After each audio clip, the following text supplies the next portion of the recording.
तो अब अगला टॉपिक देखते हैं। अगला टॉपिक है, इसमें दो शब्द है, सांद्रण और तनुकरण। ठीक है। अब सांद्रण से थोड़ा सा और शब्द में परिवर्तन करोगे तो दो शब्द निकल के आएगा। एक जो तुमको अक्सर लिखा मिलेगा सांद्रित, और एक लिखा मिलेगा तनुकृत। समझ रहे हो? सांद्रित और तनुकृत। हाँ, सांद्रित और तनुकृत। सांद्रित हो गया कंसंट्रेटेड और तनुकृत हो गया डाइल्यूटेड। दोनों में अंतर क्या है, दोनों शब्द का मतलब क्या है? तो ऐसे समझो कि तुम कम से कम इन दो शब्द से परिचित होगे। जब तुम शरबत बनाते हो या घोल बनाते हो तो दो उदाहरण दिमाग में लाओ। एक तुम्हारे घर में शरबत तैयार करना, यानी पानी में चीनी का घोलना, और दूसरा वो जो मिठाई बनाने वाला लोग पानी में चीनी डाल के चाशनी तैयार करता है। ध्यान में है दोनों चीज? एक तरफ शरबत और दूसरी तरफ चाशनी। अब तुम बताओ, शरबत और चाशनी में कौन गाढ़ा होता है और कौन ढीला ढाला होता है? चाशनी गाढ़ा होता है, शरबत ढीला ढाला। अब हमको बताओ क्यों? कारण है कि चाशनी में पानी की तुलना में उसमें चीनी काफी ज्यादा होता है। मतलब शरबत बनाए और उधर चाशनी बनाए तो चाशनी में चीनी ज्यादा इस्तेमाल करना पड़ता है, शरबत में उसकी तुलना में कम होता है ना। ज्यादा चीनी होने के कारण वो गाढ़ा हो गया है और कम चीनी होने के कारण शरबत जो है वो ढीला ढाला। दोनों चीजें समझ गए? अब तुमसे पूछा जाए कि सांद्रण का क्या अर्थ है, तो परिभाषा चाहे जो भी हो, समझने के लिए तुम ये कह सकते हो कि जो गाढ़ा होता है उसके लिए दूसरा शब्द इस्तेमाल कर सकते हो, सांद्रित। ये पदार्थ सांद्रित है।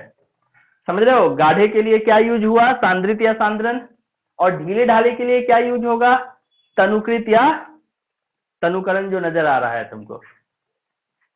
जिस तरह से गाढ़ा और ढीला ढाला तुम तुलना करके बता रहे थे, सांद्रण और तनुकरण भी बस तुलनात्मक शब्द ही है। तुमको वहां भी क्या करना होगा, तुलना करना होगा। अब बताओ कि अगर हम पानी और अम्ल को मिला रहे हैं, एसिड और पानी को मिला रहे हैं, तो पानी में अगर हम ज्यादा एसिड देंगे तो चूंकि है तो दोनों लिक्विड, दोनों तरल पदार्थ है, तो गाढ़ा होता हुआ तो हमको नहीं दिखेगा, क्योंकि दोनों एक जैसा ही लगभग रहता है, गाढ़ा नहीं होगा। पर इतना तो तुमको पता है ना कि उसमें अम्ल की मात्रा क्या है, ज्यादा है, क्योंकि पानी में हम ज्यादा अम्ल डाले थे, तो वो जो है वो सांद्रण कहलाएगा। लेकिन उसी जगह एक और, पानी के किसी पतीले में हम थोड़ा सा अम्ल डाल रहे हैं, मतलब बराबर मात्रा में पानी था, एक में ज्यादा अम्ल डाल रहे हैं, एक में कम अम्ल डाल रहे हैं, तो जिसमें ज्यादा अम्ल डाले वो जो विलयन तैयार हुआ पानी और अम्ल का, वो कहलाया सांद्रित विलयन। और जिस पानी में हम कम अम्ल डाले थे वो कैसा कहलाया, तनुकृत विलयन। शब्द समझ में आ गया? तनुकरण और सांद्रण समझ में आ गया? क्या समझ में आया? बिल्कुल। दो पतीले, दो बीकर में पानी हो, जिसमें ज्यादा अम्ल डालेंगे उसको कहेंगे ये सांद्रित है, जिसमें कम अम्ल डालेंगे वो बोलेंगे तनुकृत है। अब तुम्हारे लिए एक शब्द आता है, किसी पदार्थ को सांद्रित करने के लिए क्या करोगे?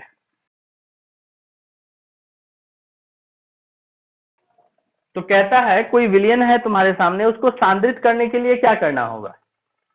किसी विलयन को सांद्रित करने के लिए तुमको क्या करना होगा? उसमें तुमको पानी मिलाना होगा या उसमें तुमको अम्ल मिलाना होगा?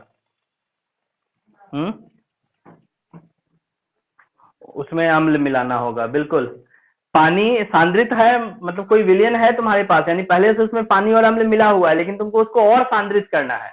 तो और सांद्रित करना है तो उसमें क्या करना होगा, उसमें मिलाना होगा अम्ल, क्योंकि सांद्रण का मतलब होता है गाढ़ा होना, और गाढ़ा वाला कॉन्सेप्ट तो तब है जब पानी के अलावे जो दूसरा पदार्थ होता है उसकी मात्रा को बढ़ा दी जाए, यानी अम्ल की मात्रा बढ़ा दी जाए। वहीं अगर हम बात करें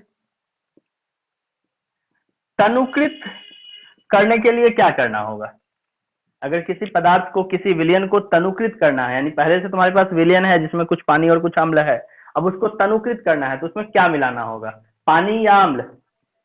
पानी मिलाना होगा। तो ये शब्द है, तो अक्सर तुम्हारी किताब में आएगा तनुकृत करने पर, मतलब समझ जाना कि उसमें क्या मिलाया गया है, पानी मिलाया गया है। सांद्रित करने पर तो वहां मतलब क्या हो जाएगा कि उसमें अम्ल की मात्रा बढ़ा दी गई है। अब अम्ल पढ़ रहे हैं इसलिए अम्ल बोल रहे हैं, जिस समय क्षार पढ़ने लगेंगे उस समय क्षार की बात करेंगे कि हाँ क्षार या क्षारक मिला दिया गया है। समझ रहे हो ना? तो अभी हम सब शब्द समझ गए कि सांद्रित करने का मतलब है उसमें अम्ल मिलाना, और तनुकृत करने का मतलब है उसमें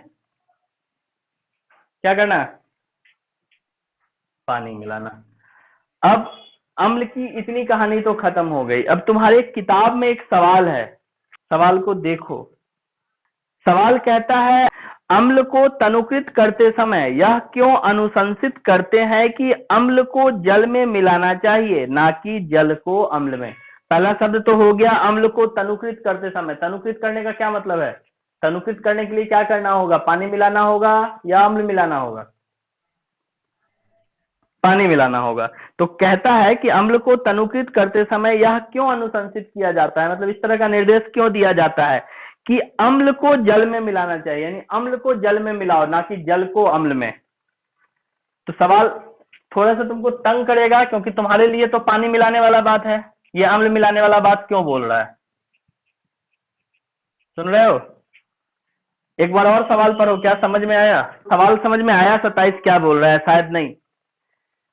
सवाल में एक एक बीकर है, उस बीकर में पहले से विलियन मौजूद है। ये विलियन क्या है? तो इसमें अम्ल और जल मिला हुआ है। अब इसको तुमको करना है तनुकृत, इसको करना है तुमको तनुकृत। मतलब इसमें तुम क्या मिलाओगे? इसमें मिलाओगे तुम पानी जल मिलाओगे ना। अब जल मिलाने के लिए तुमको वो कहता है कि ऐसा मत करो कि इसमें जल को डालो, ऐसा करने से वो मना करता है। वो कहता है कि किसी बर्तन में जल रख लो, किसी बर्तन में पहले से क्या करो, जल रख लो, और ये वाला बीकर जो है, इस बीकर को लाके इसमें उलट दो। समझ रहे हो बात को? ऐसा नहीं कि जल को ऐसा नहीं कि जल को इस बीकर में डालना है। वो कहता है तुमको इसमें पानी मिलाना है, ठीक है, पर तुमको कितना पानी मिलाना है उतना पानी तुम किसी नए बीकर में रख लो, और उसके बाद जो ये वाला बीकर है इसको लाके इसमें उलट दो। आई बात समझ में? इसको लाके इसमें उलट देना है। ऐसा नहीं करना है कि पानी लाके इसमें गिलास में लोटा में पानी भर लिया, इसमें हरा के डाल दिए, तो ऐसा नहीं करना है। जल को इसमें नहीं डालना है, इसी को जल में डाल दो। जितना जल तुमको इसमें मिलाने का जरूरत महसूस हो रहा है, उतना जल पहले से किसी पतीले किसी बर्तन में ले लो, इस विलेन को लाओ, इस अम्ल को लाओ, इसमें डाल दो। क्यों? सवाल तो समझ में आ गया कि ऐसा करने मना करता है, ऐसा करने कहता है। क्यों ऐसा करने कहता है? मिला हम पानी ही रहे हैं, अम्ल नहीं मिला रहे हैं। अलग बात है कि अम्ल में पानी डाल रहे थे, अब पानी में अम्ल डाल रहे हैं। ऐसा क्यों? तो इसके पीछे का रीजन क्या है ना, कि इस बीकर में भरा हुआ है क्या? अम्ल। ध्यान देना, है ना, इस बीकर में भरा हुआ है अम्ल। अब अगर तुम इसमें पानी डालोगे तो जैसे ही अम्ल में पानी पड़ता है ना, अम्ल खौलने लगता है, बुलबुला बनाने लगता है। देखते हो ना, जो कहते हैं फुदफुदाना, वैसे फुदफुदाने लगता है वो। फुदफुदाने से अच्छा बुदबुदाना वर्ड रहेगा। चलो, तो ये क्या हुआ? बुदबुदाने लगता है, बुलबुला बनाने लगता है। जैसे ही तुम पानी इसमें डालोगे, ये बुलबुला बनाने लग जाएगा, ये बुदबुदाने लग जाएगा। और उस सूरत में इसका एक दो बुलबुला उड़ के तुम्हारे शरीर पर भी पड़ सकता है, जिससे तुम जल सकते हो, क्योंकि अम्ल बहुत संचारित करने वाला पदार्थ होता है, तो आसानी से तुमको ये जला सकता है अगर तुम जल इसमें डाल रहे हो। दूसरा, पानी जब तुम इसमें मिलाओगे तो ये अत्यंत ऊष्मा क्षेपी अभिक्रिया होने लग जाती है। इसमें अत्यधिक मात्रा में ऊष्मा मुक्त होता है, जिससे तापमान बढ़ सकता है। और अगर बर्तन कांच का होगा तो हो सकता है वो कांच गर्मी पाके फूट भी जाए, टूट भी जाए। तो दो बातें हो सकती है। पहला, कि जल को अगर तुम अम्ल में मिला रहे हो तो अम्ल जैसे ही जल में मिलेगा, वो अम्ल बुदबुदाहट के साथ खौलना शुरू करेगा और वो उड़ के तुम्हारे शरीर पर पड़ सकता है, जिससे तुम जल सकते हो, तुमको नुकसान हो सकता है। और दूसरा, अम्ल को जल में मिलाने के क्रम में तापमान बढ़ने पर, अत्यधिक तापमान बढ़ने पर, अगर ये बीकर कांच का होगा तो ये टूट भी सकता है। तो ये दो कारण है कि अम्ल में जल को मिलाने से मना किया जाता है। कहा जाता है जल में अम्ल को मिलाओ। अब ये पानी है, अब इसमें तुम अम्ल डालोगे तो थोड़ा बहुत बुलबुला उठेगा, क्योंकि ज्यादा पानी और थोड़ा सा अम्ल, धीरे धीरे अम्ल डाला जा रहा है इसमें, तो ये बुलबुला उड़ेगा नहीं, और उड़ के पड़ेगा भी तो बहुत हल्का अंश होगा अम्ल का, तो तुमको नुकसान वैसा नहीं होना है जैसा इसमें होना है। और दूसरा, अगर तुम इसको पहले से मिलाते रहोगे, घुमाते रहोगे किसी कांच के छड़ से, किसी चीज से, तो ये जो है आसानी से विलयन इसमें जाएगा और इसमें मिलता जाएगा, तापमान के बढ़ने की गुंजाइश जो है वो खत्म हो जाएगी। इससे ना तो बीकर को नुकसान होगा, न तुम्हारे शरीर को जलने की कोई संभावना होगी। तो इसलिए कहा जाता है कि जब भी तनुकृत किया जाए तो जल को अम्ल में ना मिलाया जाए, बल्कि धीरे धीरे से अम्ल को ही जल में डाला जाए और उसको मिलाते रहा जाए।